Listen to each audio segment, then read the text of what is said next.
কে নেই এখানে? সিনেমার পর্দার আমাদের প্রিয় হিরোরা আছেন, সঙ্গীত জগতের নক্ষত্ররা আছেন।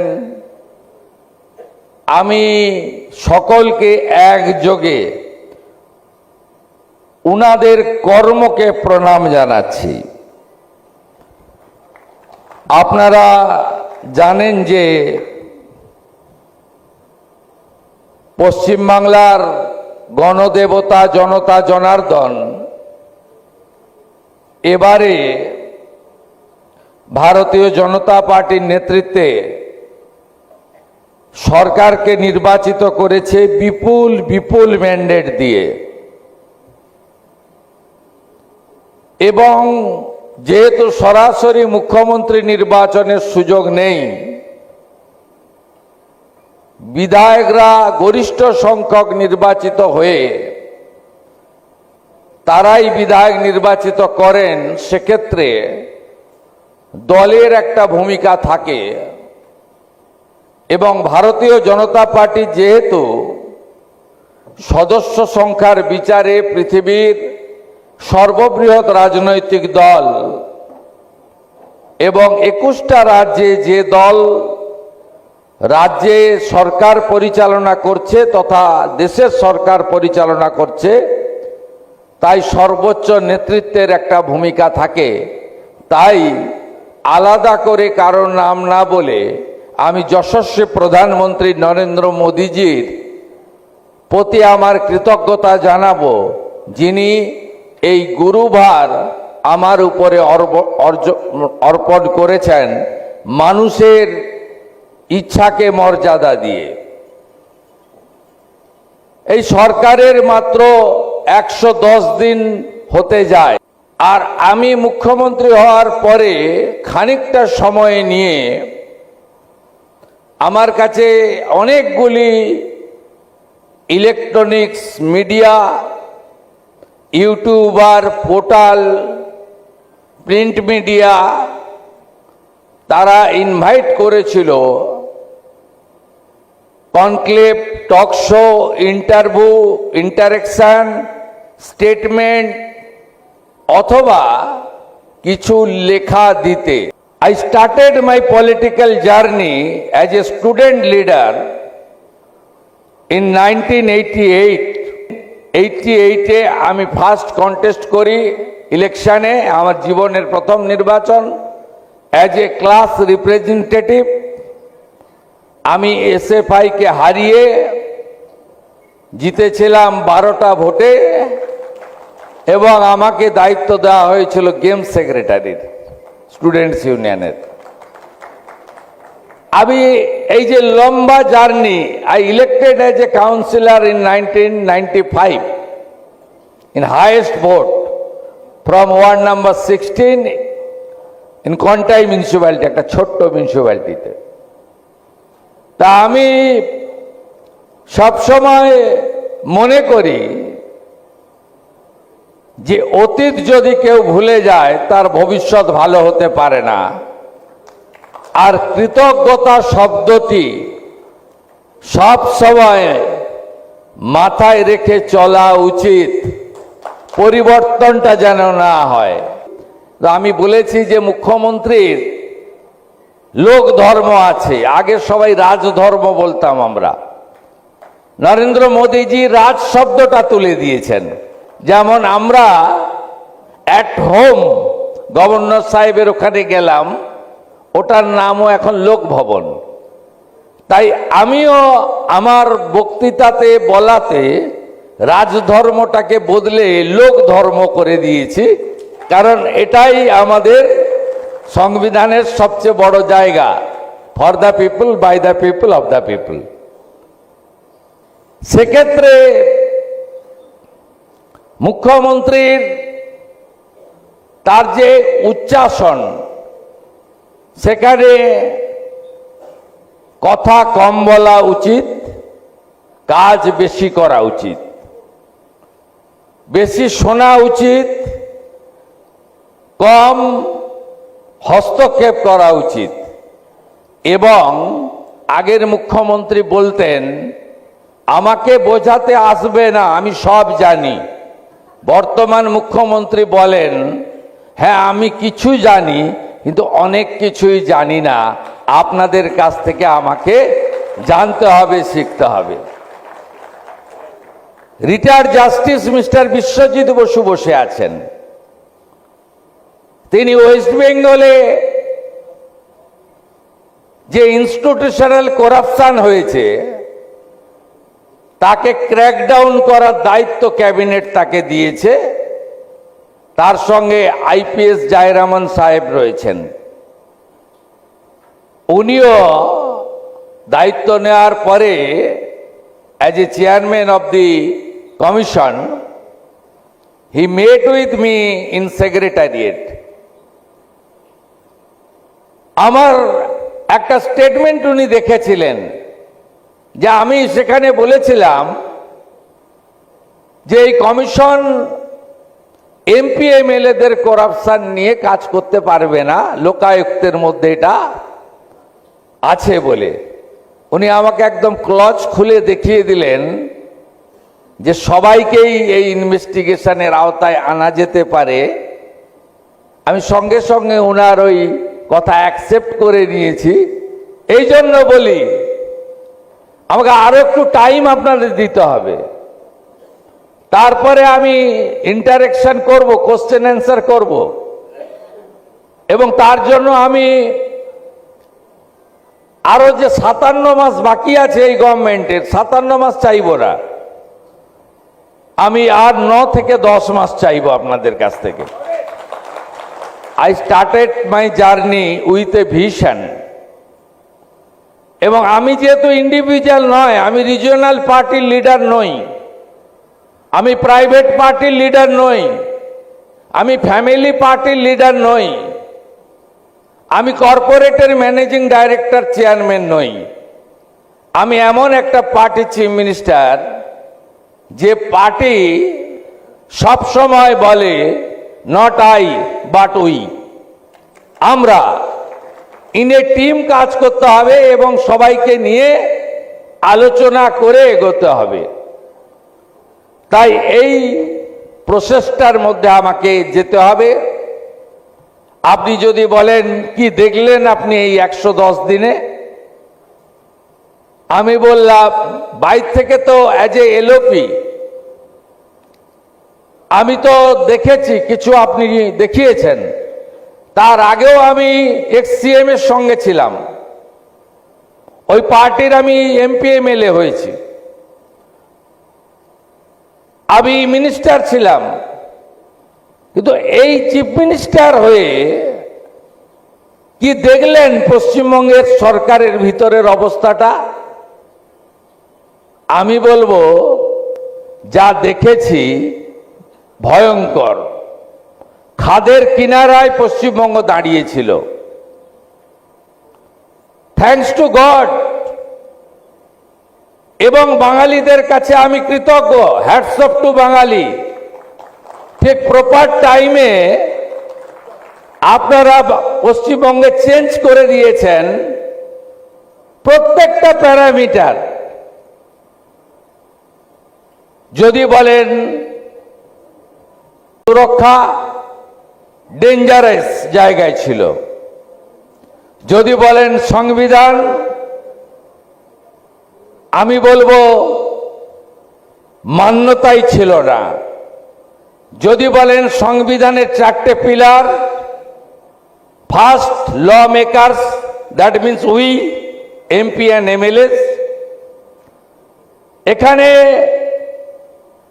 কমপ্লিটলি ল মেকারদের যে মিনিমাম কনস্টিটিউশনাল পাওয়ার, ভূমিকা, তার ন্যূনতম অস্তিত্ব রাখা হয়নি।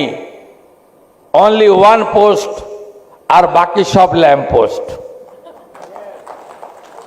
সেকেন্ড, যদি আপনি বলেন সংবিধানের সেকেন্ড যে স্তম্ভ সেটা হচ্ছে ব্যুরোক্রেসি। ব্যুরোক্রেসির অবস্থা এত আপনার খারাপ করে দিয়েছে, আপনি ভাবতে পারেন, আমি নাম কাউকে বলবো না, কারণ আমাকে সবাইকে নিয়ে কাজ করতে হচ্ছে। আমি চাই না কাউকে সম্মান না দিতে পারি, অসম্মান করি, এটা আমার রুচির মধ্যে পড়ে না। 89 ক্যাডারের আমাদের আইপিএস অফিসার, তিনি হচ্ছেন রাজ্যের ডিজিপি, আর 2004 ক্যাডারের আইএস অফিসার হচ্ছেন হোম সেক্রেটারি।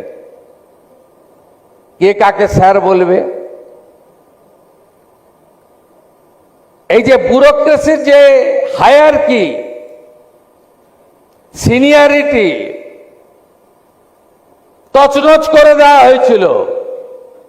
একজন রেসিডেন্ট কমিশনার ছিলেন দিল্লিতে, আবারও বলছি নাম বলবো না, যারা বোঝার বুঝবেন, না বোঝার নাই বুঝবেন। তাকে 12 বার এক্সটেনশন দেওয়া হয়েছে, কেউ রিটায়ার করতো না।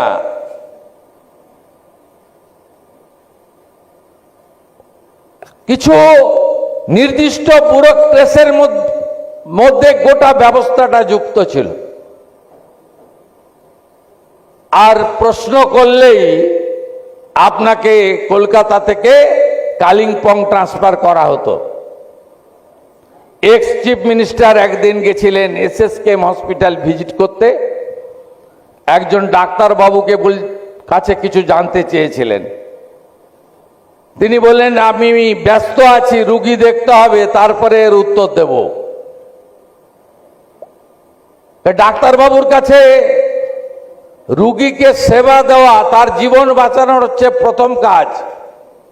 এই অপরাধে তার পেনশন,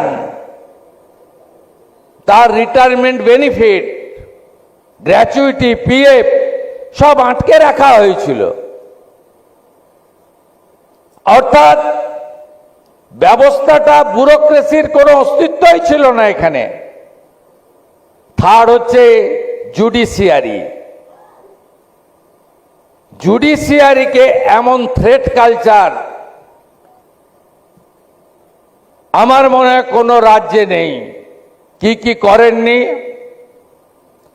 অভিজিৎ গাঙ্গুলির, রেসপেক্টেড অভিজিৎ গাঙ্গুলির এজলাসে তালাচাবি লাগিয়েছিলেন। কেন? তিনি টিচার রিক্রুটমেন্ট স্ক্যাম নিয়ে অর্ডার দিয়েছিলেন।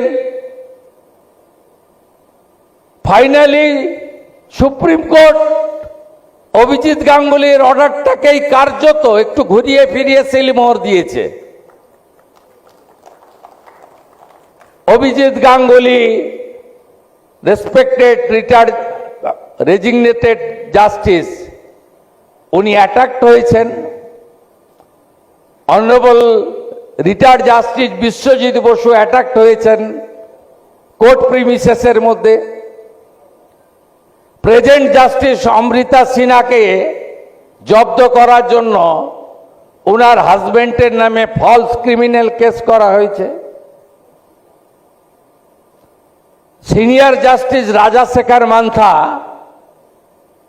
তিনি শুভেন্দু অধিকারীকে প্রোটেকশন অর্ডার দিয়েছেন বলে তার বাড়িতে গিয়ে অমিত শাহজি এবং আমার কার্টুন একে লাগিয়ে দেওয়া হয়েছে, পোস্টার সাঁটানো হয়েছে। এমন মাল্টিপল নাম্বার অফ এক্সাম্পলস যেখানে জুডিশিয়ারিকে থ্রেট কালচারের মধ্যে পড়া হয়েছে। হায়ার জুডিশিয়ারিকে, লোয়ার জুডিশিয়ারির কথা তো ছেড়ে দিন।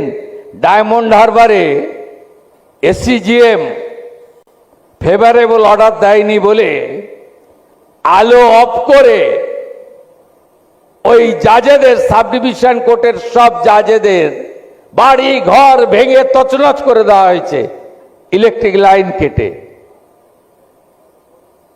অর্থাৎ পশ্চিমবাংলার জুডিশিয়ারি থ্রেট কালচারের আন্ডারে ছিল। 10 দিনে কিছু করতে পারলেন?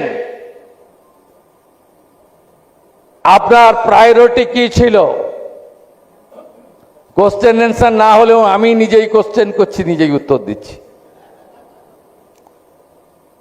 এই 110 দিনে আমাদের গভর্নমেন্ট বলবো, আমার গভর্নমেন্ট বলবো না, ভাষার পরিবর্তন করতে হবে। আমি শব্দটা সর্বনাশ আমি বলিনি, স্বামী বিবেকানন্দ বলে গেছেন, বলে আমি যদি করতে থাকো সর্বনাশ খুব কাছেই দাঁড়িয়ে আছে, একমাত্র জিতবে তখনই যদি তুমি আমরা করতে থাকো। এটা স্বামী বিবেকানন্দের কথা। তাহলে আমাদের 110 দিনে প্রায়োরিটি কি করলাম? কি প্রথম প্রায়োরিটি রাষ্ট্রীয় সুরক্ষা। পুরো বর্ডার ফাঁকা ছিল। এই কয়েকদিনের মধ্যে বর্ডার সিকিউরিটি ফোর্স যত জমি চেয়েছিল 54 একর বাদে ওটাও দিয়ে দেবো এক সপ্তাহের মধ্যে। 300 কিলোমিটার জমি দিয়ে দিয়েছি। ফেন্সিং এর কাজ জোর কদমে চলছে। দেখুন, আমাদের প্রত্যেকের মধ্যে একটা ভাবনা থাকা উচিত, যেটা নিয়ে সমঝোতা হতে পারে না, সেটা হলো রাষ্ট্র সর্বোপরি, নেশন ফার্স্ট। তাই রাষ্ট্রীয় সুরক্ষা ছিল এই সরকারের প্রধান এবং প্রথম কাজ। We did it. দ্বিতীয় কি কাজ? ডক্টর বাবা সাহেব আম্বেদকরের তৈরি করে দেওয়া সংবিধান। আমরা একটা প্রাদেশিক সরকার, ভারতবর্ষে একাধিক রাজ্য নিয়ে দেশ তৈরি হয়েছে। সংবিধান বলে দিয়েছে দেশের সরকার কি করবে, রাজ্যের সরকার কি করবে, কনকারেন্ট লিস্ট, যৌথ তালিকায় কি কি থাকবে। যেমন ডিফেন্স দেশের সরকারের কাজ, রাজ্যের ভূমিকা নেই। পুলিশ, ইন্টারনাল সিকিউরিটি রাজ্য দেখবে, কেন্দ্রের ভূমিকা নেই। আবার শিক্ষা, কনকারেন্ট লিস্ট দেশ এবং রাজ্য মিলে করবে। ফাইনালি সংবিধান। আমাদের দ্বিতীয় অগ্রাধিকার ছিল সাংবিধানিক কাজ, যে দায়িত্ব, সেটা এখানে কার্যকর করা। আপনারা, you are the cream of this society, you are the highly educated people sitting here. You are the intellectual. You are the opinion maker. আপনাদেরকে আমি দুটো এক্সাম্পল দেখছি আগের সরকার কি করেছে। আপনারা কোনোদিন এদের ক্ষমা করবেন না। ফার্স্ট, সিআরপিসি আইপিসি ছিল ব্রিটিশের তৈরি করা আইন। ব্রিটিশের আইন কেউ ভাবেনি। নরেন্দ্র মোদীজি ভেবেছেন, অমিত শাহজি 2019 থেকে গোটা ভারতবর্ষে যত স্টেক হোল্ডার আছে, পাবলিক রিপ্রেজেন্টেটিভ, সাব ডিভিশন কোর্টের বার অ্যাসোসিয়েশন, লয়ার, বার লাইব্রেরি, ল মেকার্স, জাজ, রিটায়ার্ড জাজ, সবার কাছ থেকে ওপিনিয়ন সিক করেছে।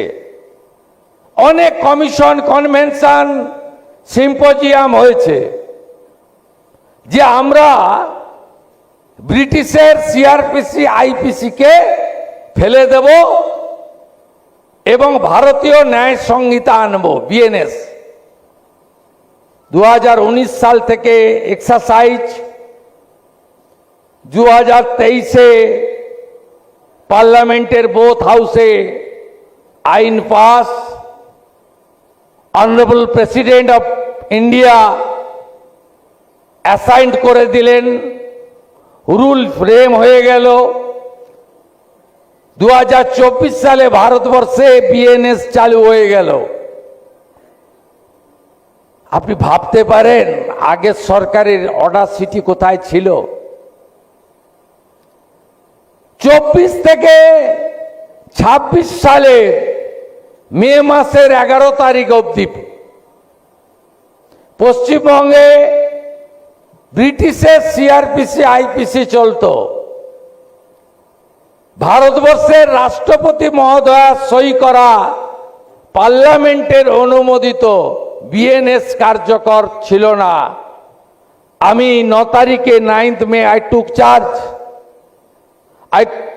টুক ওথ এবং 11th মে প্রথম দিন আমি অফিসে গেছি, সেক্রেটারিয়েট নবান্ন।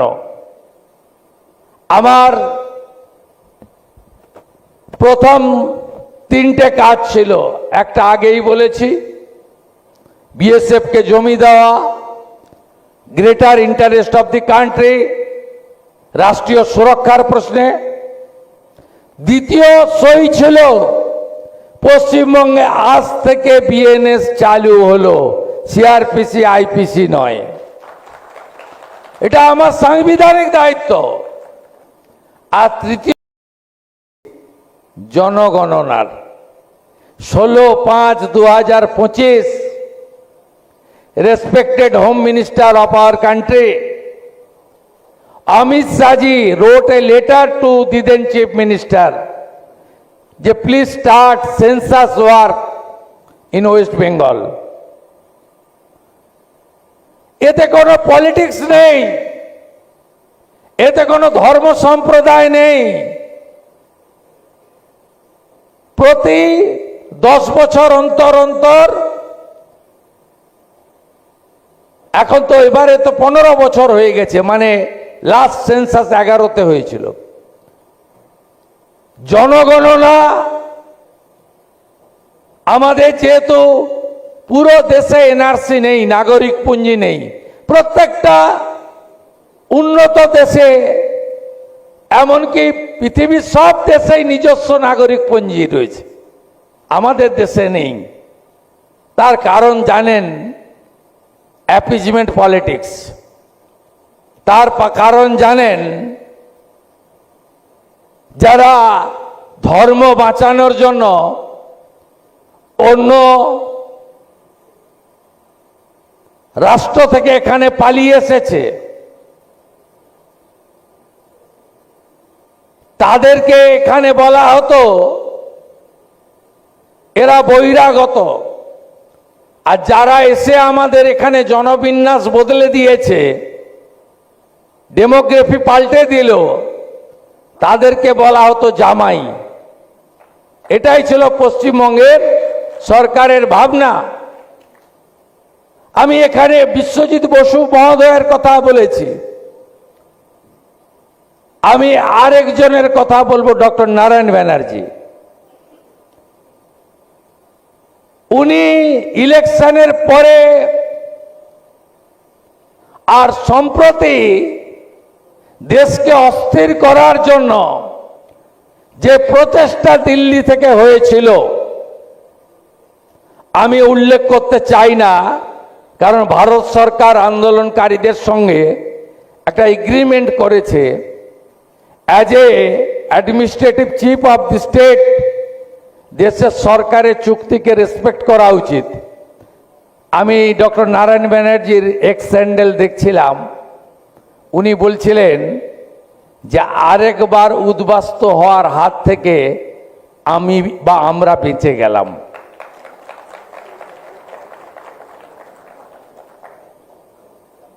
এটাই তো কারণ। এই পীড়া আমার আছে। যে কোনো সন্তানের কাছে তার অমূল্য সম্পদ সবচেয়ে ভালোবাসার জিনিস হচ্ছেন তার মা। আমার মা বিভীষিকাময় দেশভাগের যন্ত্রণা নিয়ে তার বাবা শিক্ষক মাখনলাল ভট্টাচার্যের হাত ধরে তদানীন্তন পূর্ব পাকিস্তান, আজকের বাংলাদেশের বরিশাল থেকে শ্রীমতী গায়ত্রী ভট্টাচার্য, আজকে শ্রীমতী গায়ত্রী অধিকারী, তিনি এপারে এসেছেন। তার অপরাধ ছিল তিনি হিন্দু, তার বাবা শিক্ষক ছিলেন, 10 বিঘা জমি ছিল, তার কন্যাদের হাতে ধরে এক কাপড়ে পালিয়ে এসেছেন। শুধু নাম আর পদবি বাঁচাবেন বলে এসে চন্দননগরের জুট মিলে ম্যানেজারের কাজ করে একটা হাই স্কুলের শিক্ষক তার ছেলে মেয়েদেরকে মানুষ করেছেন। সেই যন্ত্রণা আমার মধ্যে আছে। শুধু হিন্দু হওয়ার জন্য 3 কোটি মানুষকে আগের পূর্ব পাকিস্তান আর আজকের বাংলাদেশ ছাড়তে হয়েছে। আমরা ভুলে না যাই এই অতীত কথা। যারা আজকে বড় বড় কথা বলছেন তারা বিভীষিকাময় দেশভাগ আর হিন্দুদের উপর যে অত্যাচার, এটা যেন কখনো ভুলে না যান। সে যন্ত্রণা আমার মধ্যেও ছিল। তাই জনগণনা করতে দেয়নি আগের মুখ্যমন্ত্রী। আমি সেন্সাসের অর্ডার দিয়েছি, আর এবারের সেন্সাসের যখন ফাইনাল তালিকাটা বেরোবে 28 ফেব্রুয়ারি 2027, দেখবেন জল আর দুধ আলাদা হয়ে গেছে। দেখবেন। আমি অঙ্গীকারবদ্ধ, প্রত্যেকটি ভারতীয়, সে হিন্দু, মুসলমান, শিখ, খ্রিস্টান যেই হন, তার জন্য সেবা, কল্যাণ, পরিষেবা, সুরক্ষা দেওয়ার জন্য আমি কোনো অবৈধ অনুপ্রবেশকারীর জন্য অন্নপূর্ণা যোজনা, আবাসের টাকা, ভাতা, এগুলো দেওয়ার কাজ আমার নয়। আমি আমার সিটিজেনদের প্রতি দায়বদ্ধ।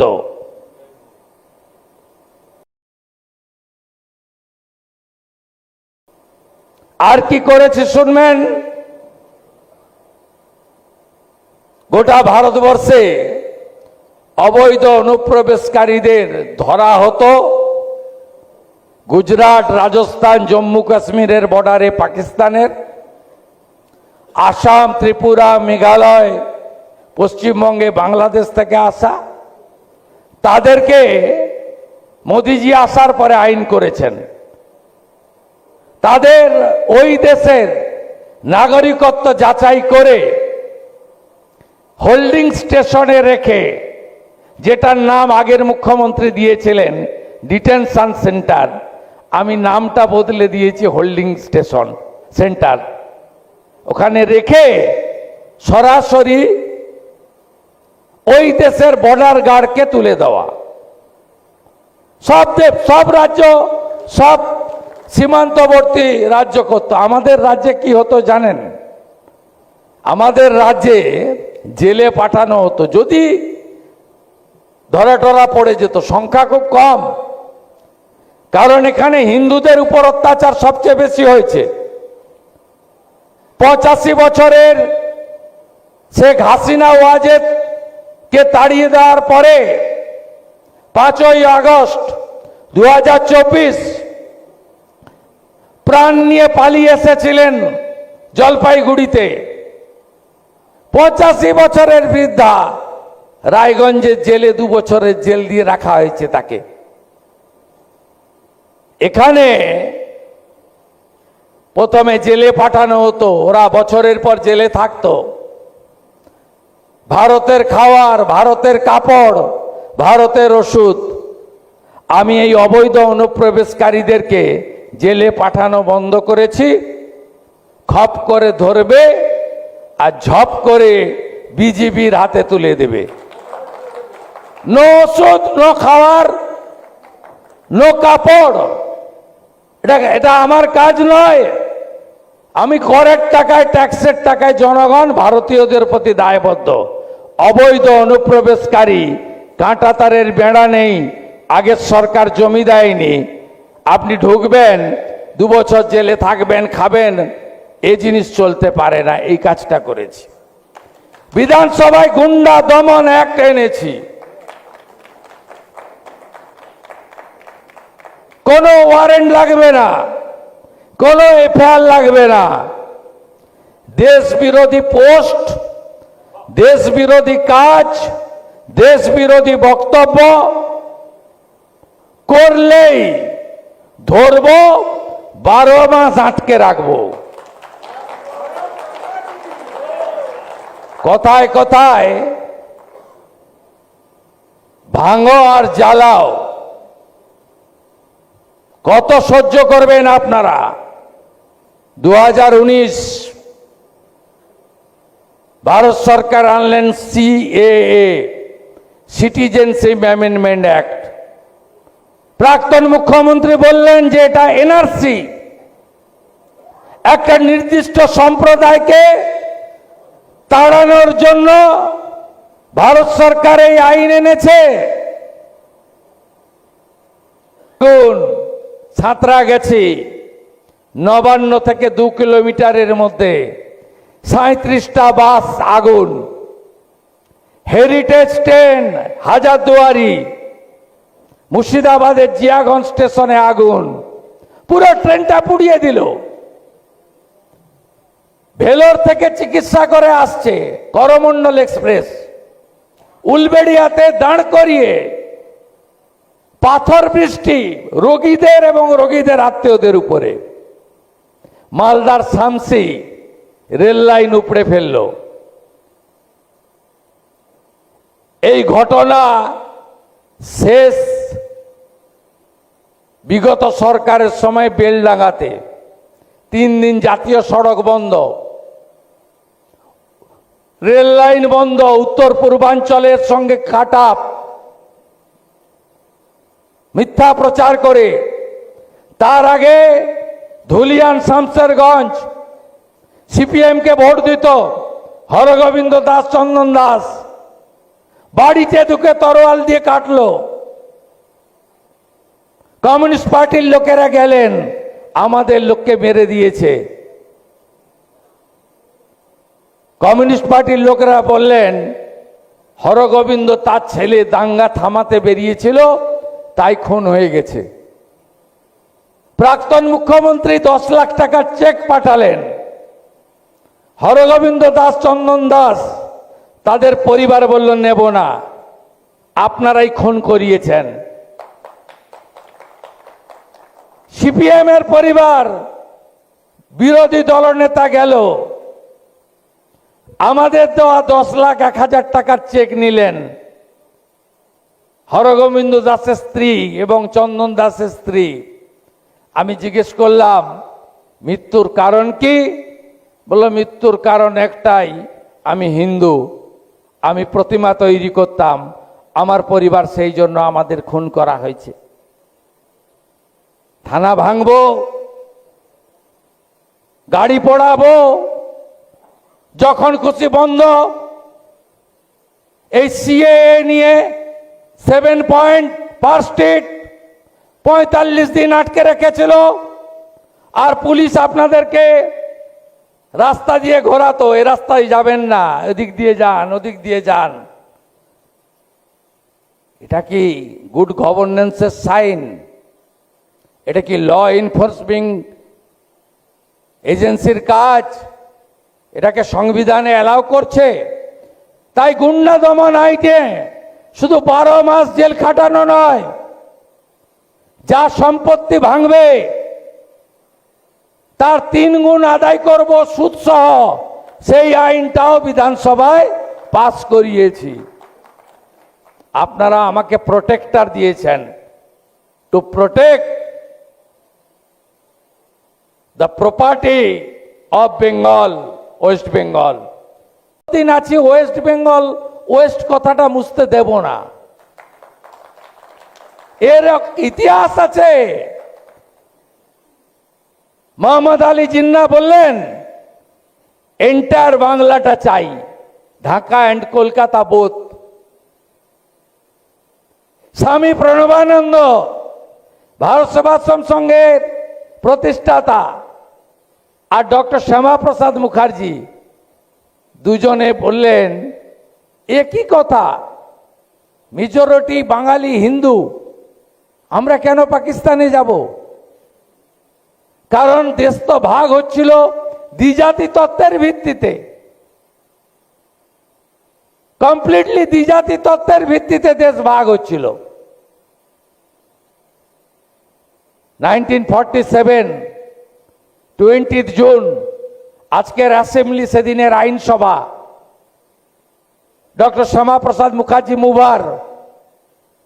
আমি অকৃতজ্ঞ নই, কারণ ইতিহাসকে বিকৃত করা যায় না। X chief minister, longest serving chief minister, late Jyoti Basu also voted in favor of India. 1947 20 June 58 জন ভোট দিলেন ভারতে থাকবো, আর 21 জন ভোট দিলেন পাকিস্তানে থাকবো। ডক্টর শ্যামাপ্রসাদ মুখার্জি নেহরুজিকে বললেন আপনি ভাগ করলেন দেশ আর আমি ভাগ করলাম পাকিস্তান, তাই পশ্চিমবঙ্গ সৃষ্টি হয়েছে। বাংলা বলতে আরেকটা দেশও তো বাংলাদেশ আছে, যেখানে 31% হিন্দু আর 7%। তাই পশ্চিমবঙ্গ নামটা যদি মুছে ফেলেন তাহলে এই ইতিহাসটা মুছে যাবে, নতুন প্রজন্ম, আগামী প্রজন্ম জানতে পারবে না।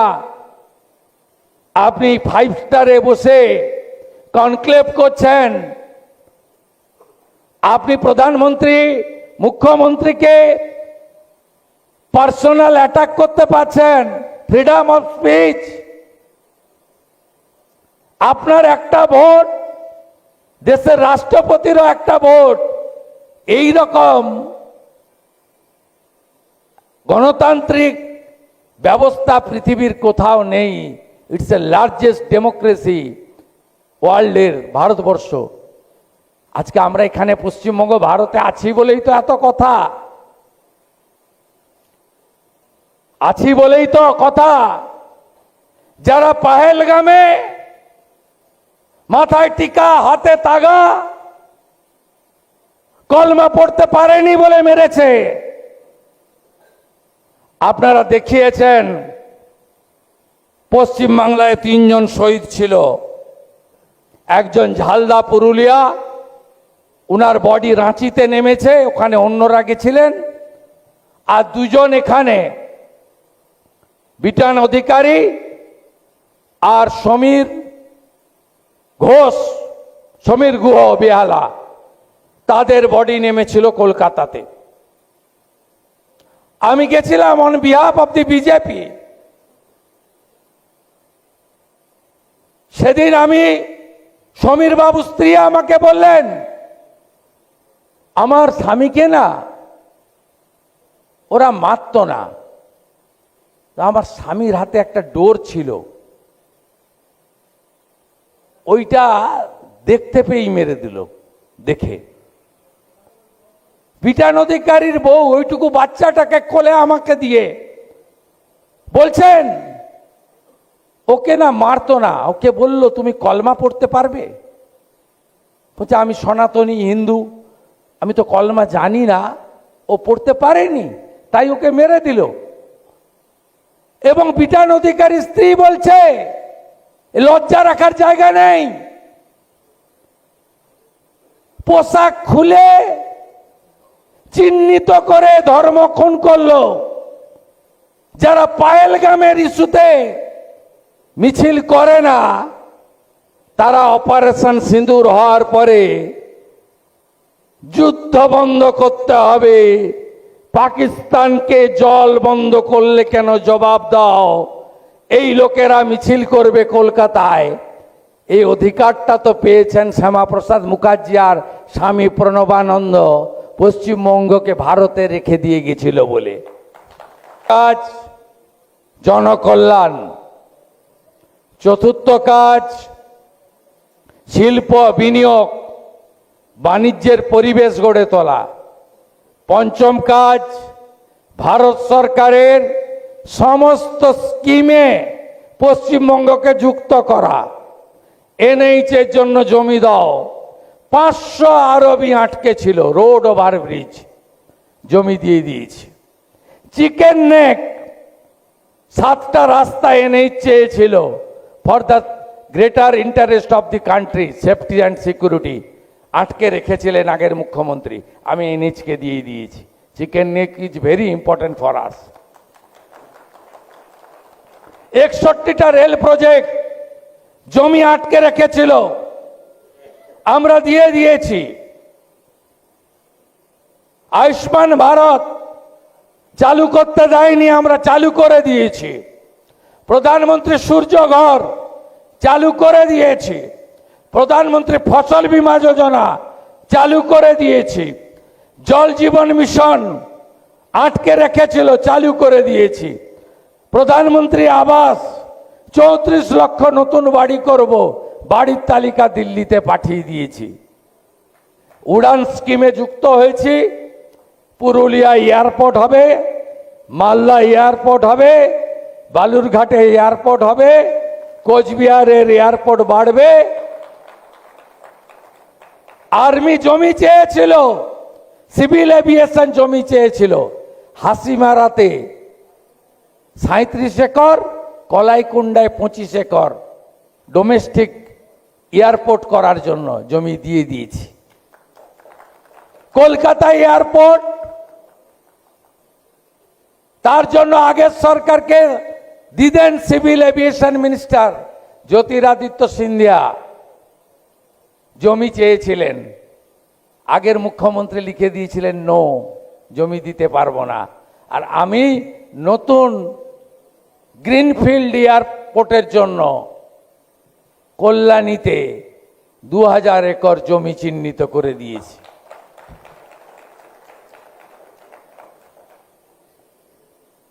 সব হবে, অপেক্ষা করুন।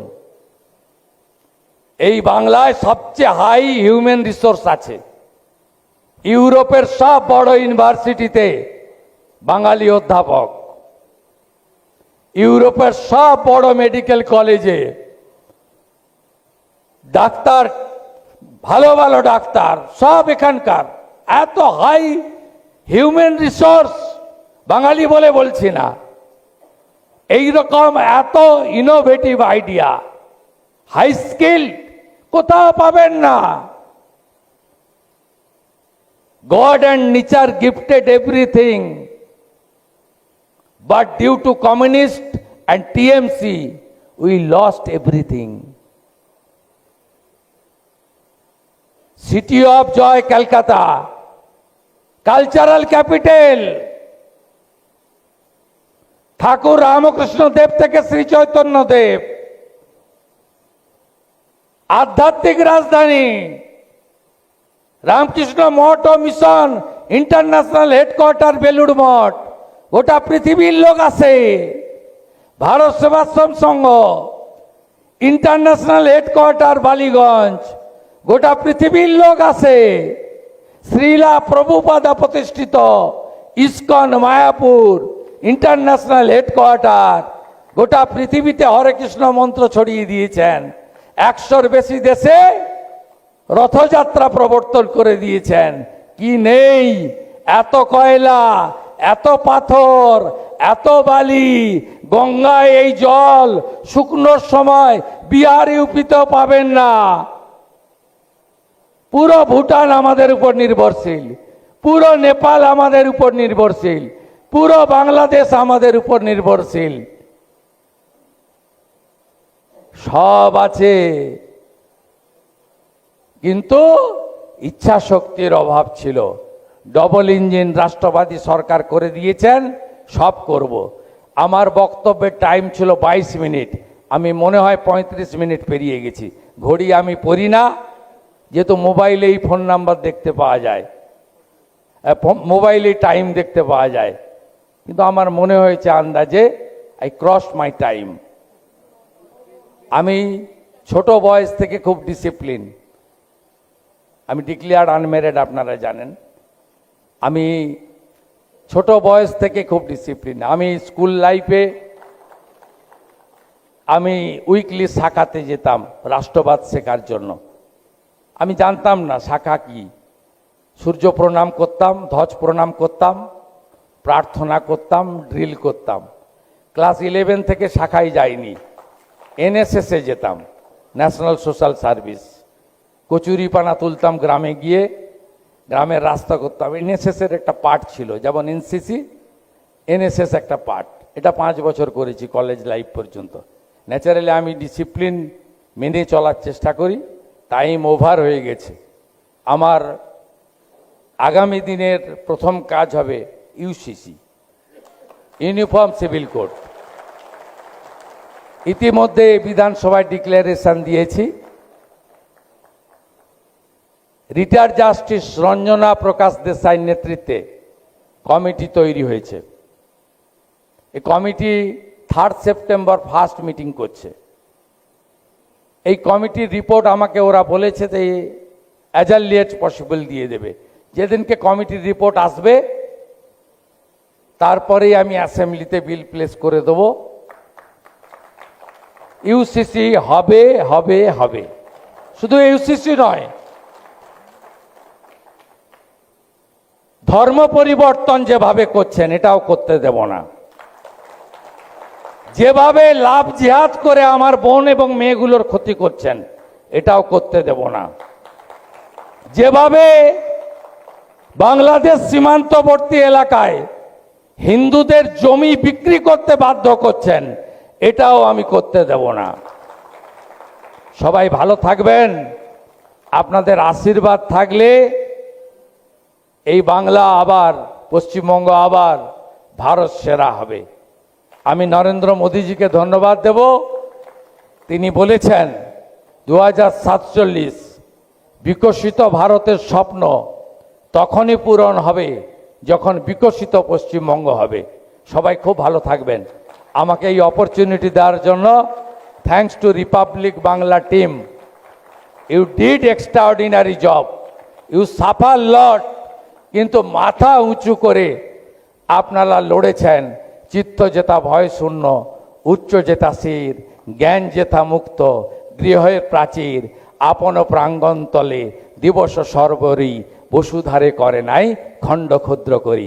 জয় হিন্দ।